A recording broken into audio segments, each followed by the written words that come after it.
यहाँ हम RCIT की तैयारी को सबसे भरोसेमंद और आसान बनाते हैं। अगर आप RCIT में टॉप करना चाहते हैं तो बस यहीं से शुरू करें, क्योंकि यही वो जगह है जहाँ से आपकी पूरी तैयारी एकदम पक्का और आसान बनेगी। आज हम शुरू कर रहे हैं RCIT की पहली और सबसे ज़रूरी लेसन, जिसका नाम है कंप्यूटर से परिचय। और इसके बाद RCIT की जो भी बाकी की सभी लेसन हैं उनकी भी हम वीडियो लाएंगे, जो आपकी सफलता की पहली सीढ़ी है। इस वीडियो को अंत तक जरूर देखें, क्योंकि यहाँ आपको हर वो बात मिलेगी जो कहीं और नहीं मिलेगी। आज का हमारा पहला प्रश्न है, निम्न में से कौन सा एक एप्लीकेशन सॉफ्टवेयर नहीं है? Option A Windows 7, option B Adobe Reader, option C page maker या फिर ऑप्शन डी है नोटपैड। तो दोस्तों इसका सही आंसर है वो है ऑप्शन है विंडोज 7, क्योंकि दोस्तों विंडोज 7 एक एप्लीकेशन सॉफ्टवेयर नहीं है, विंडोज 7 एक सिस्टम सॉफ्टवेयर होता है। प्रश्न नंबर 2 है हमारा, निम्नलिखित में से कौन सा कंप्यूटर हार्डवेयर को चलाता है और अन्य सॉफ्टवेयर चलाने के लिए एक मंच के रूप में कार्य करता है? Option A operating system, option B अनुप्रयोग सॉफ्टवेयर, इसका मतलब एप्लीकेशन सॉफ्टवेयर होता है, ऑप्शन सी ए और बी दोनों, या फिर डी उपरोक्त सभी। तो दोस्तों इसका सही आंसर है 100%, वो है ऑपरेटिंग सिस्टम। क्यों दोस्तों? क्योंकि ऑपरेटिंग सिस्टम होता है यही कंप्यूटर हार्डवेयर को चलाता है और अन्य सॉफ्टवेयर चलाने के लिए एक मंच के रूप में कार्य करता है। तो दोस्तों अगर ऑपरेटिंग सिस्टम कार्य करेगा हार्डवेयर के साथ, फिर ही एप्लीकेशन सॉफ्टवेयर चलते हैं, अर्थात अन्य कोई भी सॉफ्टवेयर चलाने के लिए हमें ऑपरेटिंग सिस्टम की जरूरत होती है। अब है प्रश्न नंबर 3, निम्न में से कौन सा स्टोरेज डिवाइस है? दोस्तों आपको बताना है कौन सा स्टोरेज डिवाइस है। ऑप्शन देख लेते हैं, A CRT monitor, B hard disk, C bar code reader या फिर डी माइक्रोफोन। तो दोस्तों इनमें से हार्ड डिस्क है ये स्टोरेज डिवाइस हैं, बाकी के आपके अलग डिवाइस हैं। प्रश्न नंबर 4 है, एक आउटपुट डिवाइस का उदाहरण है। दोस्तों आपको बताना है कि कौन इसमें से आउटपुट डिवाइस है। ऑप्शन देख लेते हैं, बारकोड रीडर, सॉफ्टवेयर, स्कैनर या फिर प्रिंटर। तो दोस्तों इसका सही आंसर है ऑप्शन डी प्रिंटर, क्योंकि प्रिंटर ही क्या है आउटपुट डिवाइस है। और एग्जाम में पूछ लिया जाए कि हमें कौन हार्ड कॉपी देता है, एग्जाम में पूछा जाता है कई बार कि इनमें से कौन हार्ड कॉपी प्रदान करता है, दोस्तों वो है प्रिंटर। और अगर पूछ लिया जाए कि सॉफ्ट कॉपी कौन प्रदान करता है, तो वो आपका मॉनिटर हो जाएगा। दोस्तों RCIT का पेपर आसान दिखता है, लेकिन ट्रिक्स और सही तैयारी के बिना पास करना मुश्किल होता है, इसलिए अगले प्रश्न को ध्यान से सुनिए। प्रश्न नंबर 5 है, निम्न में से कौन सा एक सिस्टम सॉफ्टवेयर है? दोस्तों अभी हमने जाना था कि सिस्टम सॉफ्टवेयर कौन से होते हैं, विंडोज 8। विंडोज 8 क्या है आपका सिस्टम सॉफ्टवेयर है। अब प्रश्न नंबर 6 है, कौन सा कंप्यूटर वर्गीकरण नहीं है? ऑप्शन देख लेते हैं दोस्तों, main frame, max frame, mini और माइक्रो। तो दोस्तों इसका सही आंसर है मैक्स फ्रेम, क्योंकि मैक्स फ्रेम क्या है कंप्यूटर वर्गीकरण नहीं है। और कंप्यूटर को मुख्य रूप से 4 भागों में बांटा गया है, अर्थात वर्गीकरण किया गया है। तो पहला है मेन फ्रेम कंप्यूटर, दूसरा है मिनी कंप्यूटर, तीसरा है माइक्रो कंप्यूटर और चौथा होता है आपका सुपर कंप्यूटर। लेकिन मैक्स फ्रेम किसी भी वर्गीकरण में नहीं आता है। अब प्रश्न नंबर 7 है, सबसे तेज कंप्यूटर है। ऑप्शन देख लेते दोस्तों, A mainframe, B microcomputer, C workstation या फिर डी सुपर कंप्यूटर। तो दोस्तों इनमें से जो सबसे तेज कंप्यूटर है वो हो जाएगा आपका सुपर कंप्यूटर। दोस्तों अगर एग्जाम में पूछ दिया जाए कि सुपर कंप्यूटर सबसे तेज कंप्यूटर है, लेकिन सुपर कंप्यूटर सबसे महंगे कंप्यूटर भी होते हैं। इसके अलावा दोस्तों एग्जाम में बहुत बार पूछा गया है कि पहला सुपर कंप्यूटर कब बनाया गया था। तो दोस्तों वो बनाया गया था 1964 में।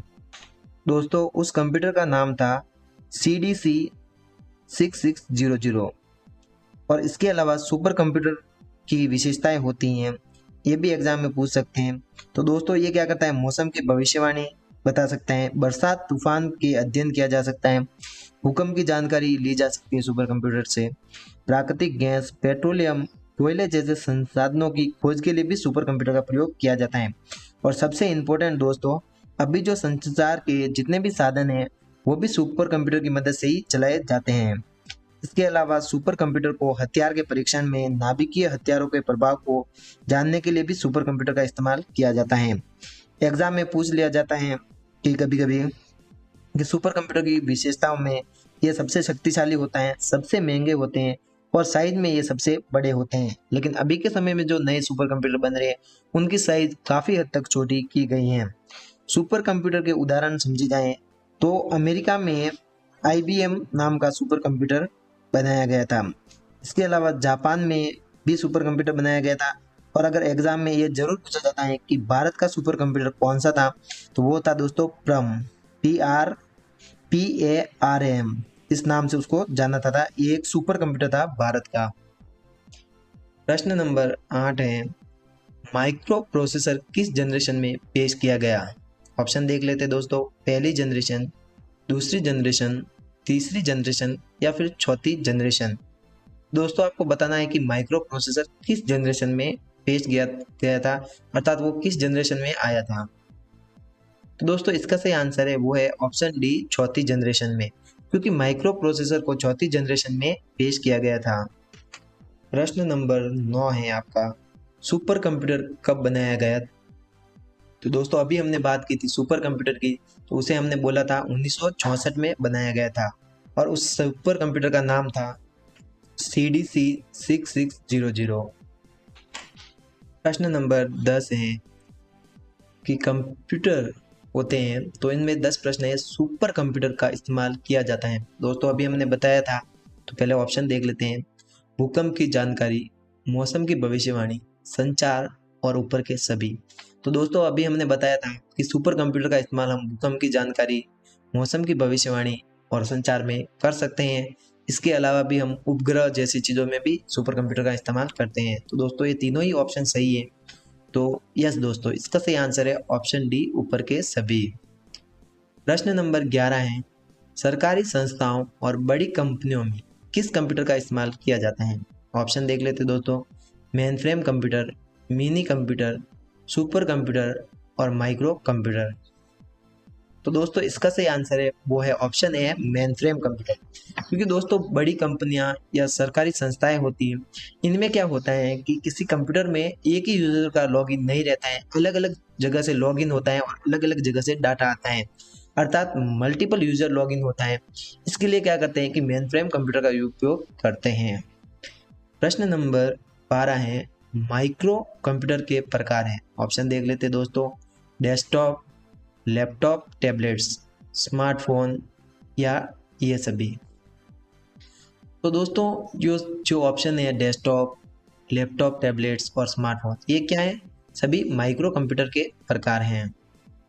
प्रश्न नंबर 13 है, सिस्टम सॉफ्टवेयर के मुख्य घटक हैं, अर्थात कौन कौन सा इसमें से सिस्टम सॉफ्टवेयर का हिस्सा है? ऑप्शन देख लेते दोस्तों, operating system, utilities, device driver और सर्वर, और डी है उपरोक्त सभी।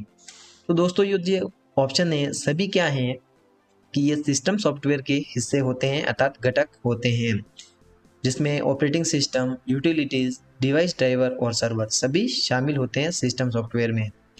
प्रश्न नंबर 14 है, एप्लीकेशन सॉफ्टवेयर को कहा जाता है? ऑप्शन देख लेते हैं दोस्तों, A end user, B utilities, C server या फिर डी सिस्टम।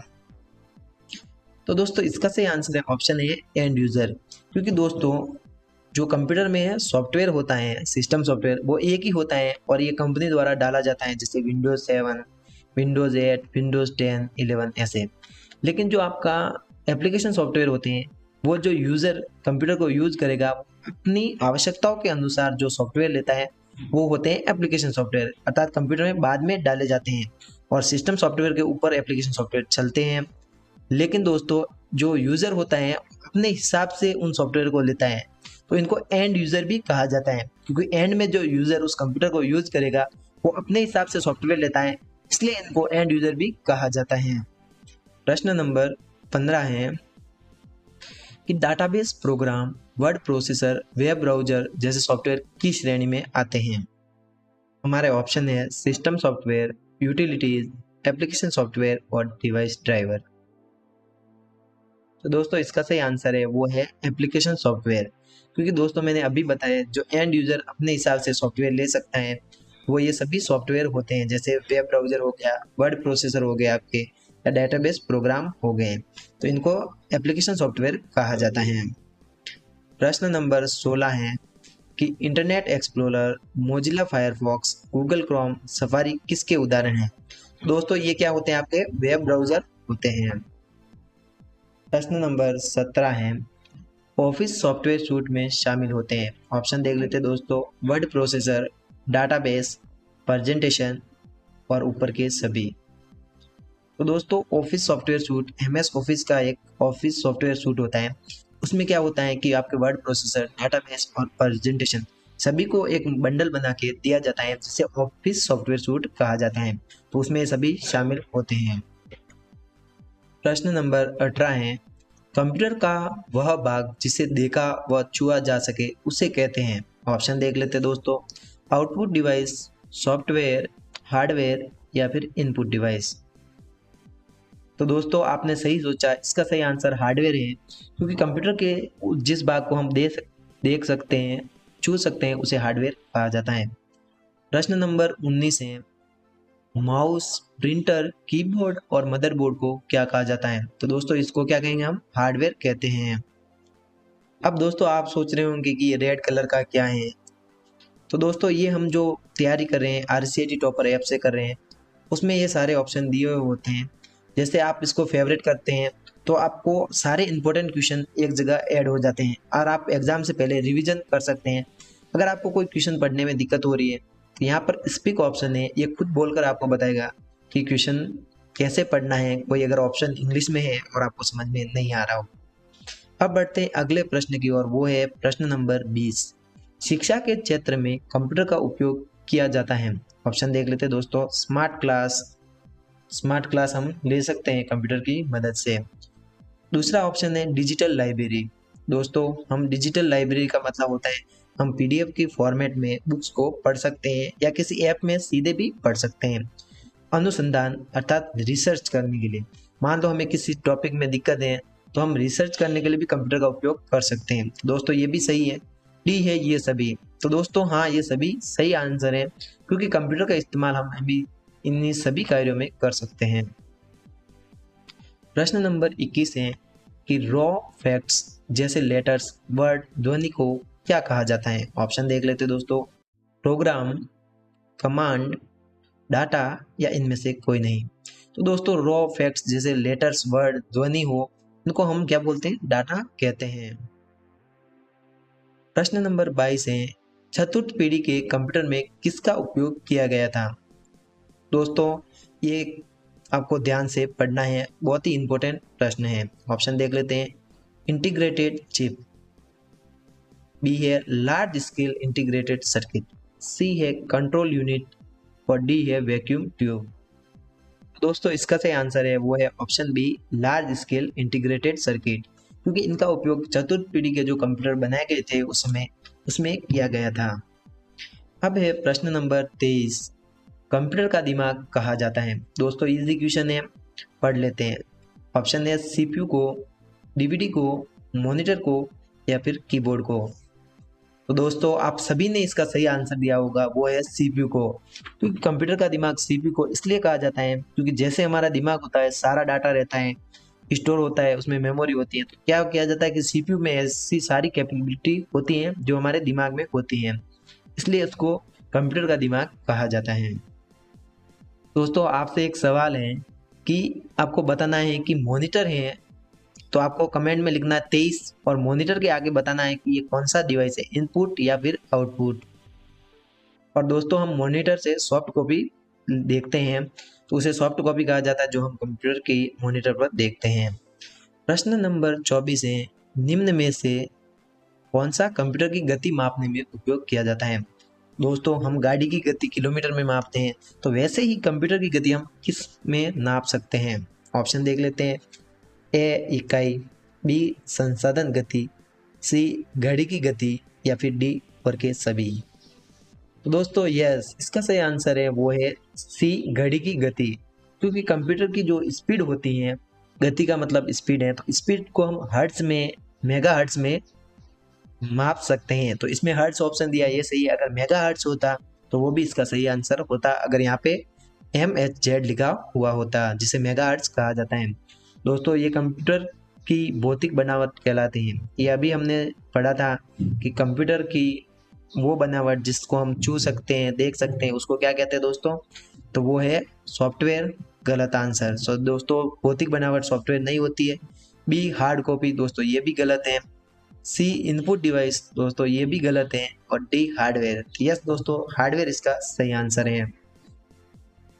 दोस्तों अभी तक अगर आप वीडियो देख रहे हैं तो ये वीडियो आपके लिए RSCIT की पहली बड़ी जीत साबित होगी।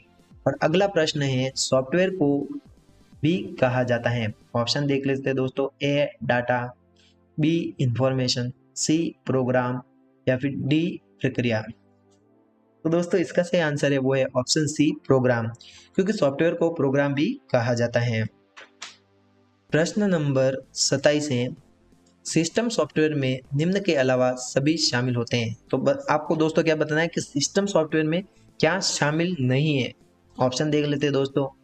ए operating system, B device driver, C utilities, या फिर डी डेस्कटॉप पब्लिशिंग।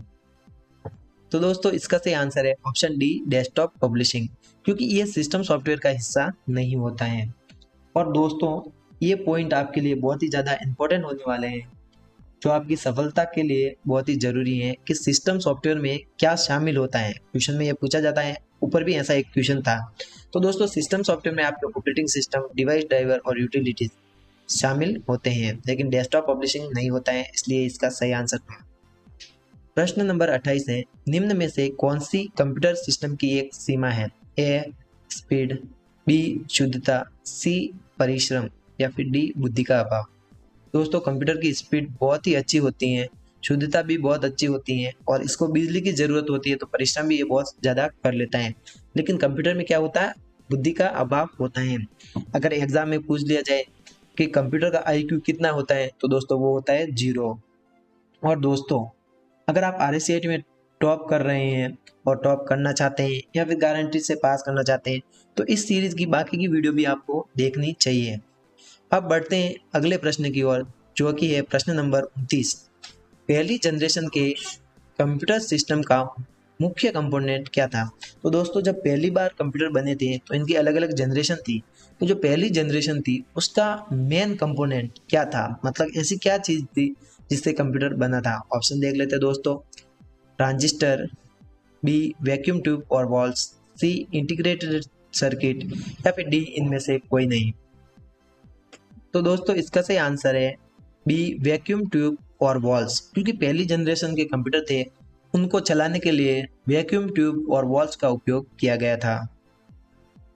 अगर दोस्तों इस वीडियो ने आपकी RSCIT तैयारी को सही दिशा दी तो इसे लाइक करें और अपने दोस्तों के साथ जरूर शेयर करें।